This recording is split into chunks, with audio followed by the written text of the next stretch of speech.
ना चाहते हुए भी मन में आते हैं अश्लील विचार। बुद्ध की इस अमृतवाणी से विचारों में आएगा बदलाव। मन में कई तरह के विचार आते हैं। कभी कभी तो ना चाहते हुए भी मन में अश्लील विचार आ जाते हैं। लेकिन महात्मा गौतम बुद्ध की इस कहानी से आपके विचारों में बदलाव आएगा। बुद्ध अमृतत्व मनुष्य का मन बहुत ही चंचल होता है और इसलिए मन में कई तरह के विचार उत्पन्न होते हैं। क्षण भर में ही व्यक्ति का मन कई चीजों को सोचने लगता है। इसलिए तो कहा जाता है कि मन को काबू करना आसान नहीं।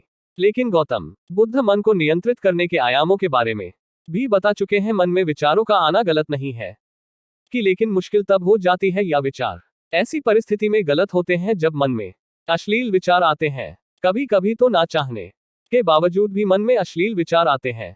अगर आपके मन में भी ऐसे विचार आते हैं तो गौतम बुद्ध की इस कहानी से आपके विचारों में जरूर बदलाव आएगा। बुद्ध की कहानी अश्लील विचारों को कैसे रोके। बुद्ध अपने भिक्षुओं को उपदेश देने के साथ ही उन्हें भिक्षाटन के लिए भेजते थे। एक बार उन्होंने अपने भिक्षु भरत को भिक्षा लेने के लिए एक श्राविका के घर भेजा। भरत पूरे रास्ते मन में ये सोचते हुए श्राविका के पास गया कि आखिर आज भिक्षा में क्या भोजन खाने को मिलेगा, क्योंकि भरत चंद्रवंश के राजकुमार थे और बुद्ध के सानिध्य भिक्षु के रूप में दीक्षित हुए थे।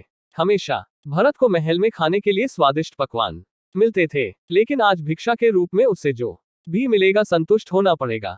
श्राविका के घर पहुंचकर भरत ने भिक्षा मांगी।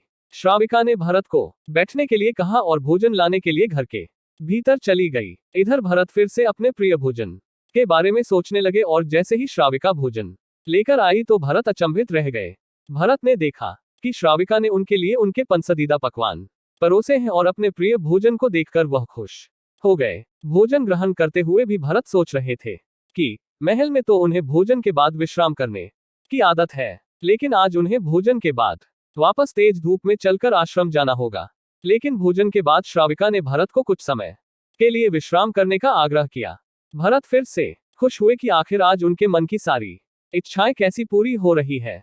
इसके बाद भरत कुछ देर विश्राम करने लगे, लेकिन विश्राम करते हुए भी लेटे लेटे वह सोचने लगे कि आज तो मुझे भोजन के बाद विश्राम करने को मिल गया, लेकिन ऐसा रोज रोज नहीं होगा। जब भरत विश्राम के बाद उठे तो श्राविका ने कहा कि आप जब तक चाहे यहाँ ठहर सकते हैं। भरत अब समझ गए कि ये कोई संयोग नहीं हो सकता। उन्होंने श्राविका से कहा कि मुझे क्षमा कीजिए, क्या आप मेरा मन पढ़ सकती हैं? श्राविका ने हाँ में उत्तर दिया और कहा कि हाँ, मैं मन पढ़ सकती हूँ।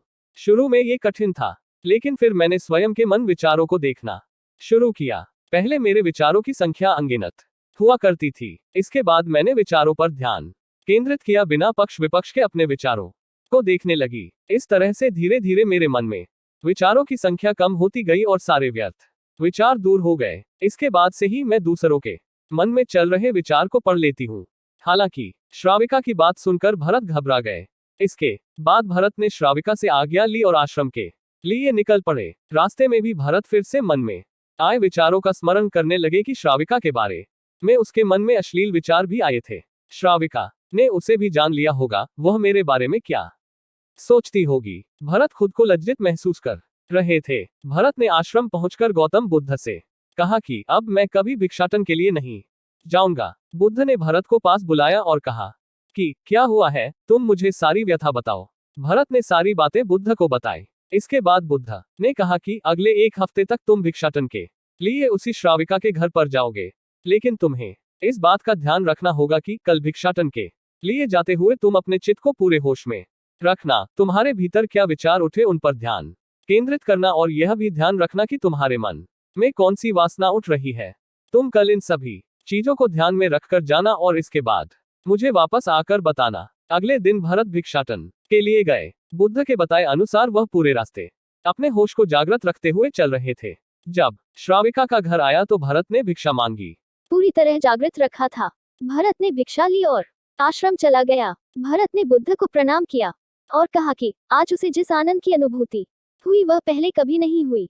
यहाँ मुहैया सूचना सिर्फ मान्यताओं और जानकारियों पर आधारित है। यहाँ ये बताना जरूरी है कि यह मेरा वीडियो किसी भी तरह की मान्यता जानकारी की पुष्टि नहीं करता है। किसी भी जानकारी या मान्यता को अमल में लाने से पहले संबंधित विशेषज्ञ से सलाह लें।